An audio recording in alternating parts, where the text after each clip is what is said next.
Hello and welcome to Bread of Life, a daily devotional program which each week features a different area pastor. Our speaker for this week is Pastor Geoff Little of New Haven.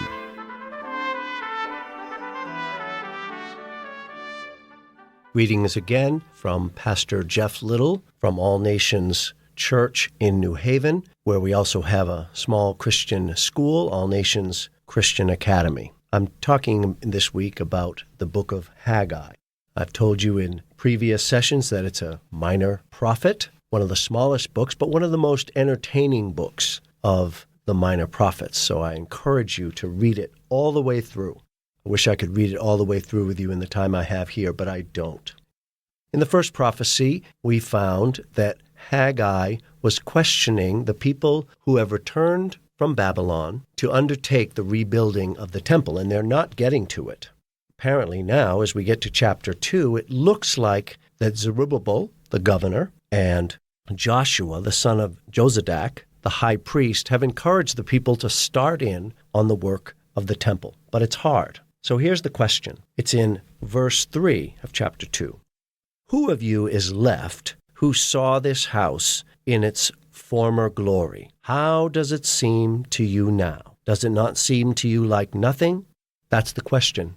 Perhaps a few of the people who had returned from exile remembered the temple as it was built in Solomon's day, or at least they were of the next generation who had heard about it from mothers and fathers and grandparents in Babylon. And they've come to Jerusalem and found that the construction of the new temple is too difficult. There's not enough resources. There's not enough money. There's opposition from people who have been living in the area of Judah and who are in opposition to the building of this new temple. There's a lot of things standing behind or before the destruction of the temple.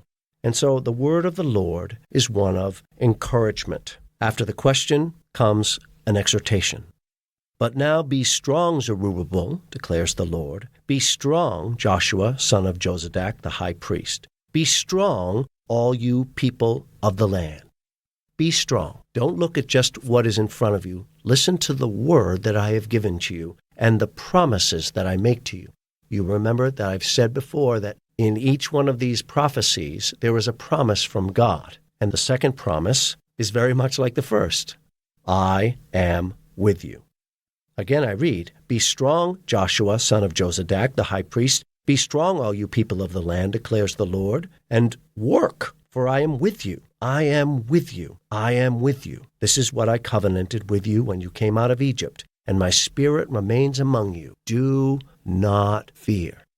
So in this prophecy, as the people have started in on the work of rebuilding the temple, they need a new word. And the message is, let's be careful not to underestimate the unseen power of God in the small things that we see. Most of us in our life and ministry, all we see are small things, small works, small houses, small families, small churches, and it becomes discouraging sometimes. We get overwhelmed by the opposition. We get overwhelmed by the lack of resources. And the message to us is to be strong. Just as it was for the people returning in exile to rebuild the temple, the message to us in our dismay, in our disappointment, is to be strong in the face of what we see to be small things. Remember from the first session, give careful thoughts to your ways. Give careful thought to your ways. In the first session, it was about the people giving careful thought to the way they were pleasing themselves only and building up their paneled houses instead of getting to the work of the Lord. In this second session, give careful thought to your ways refers to being strong in the face of disappointment and the vision, the physical vision, of just small things. In the next session, we're going to see how God shows us a vision of something different, the vision of things that He sees as a way of encouraging us further.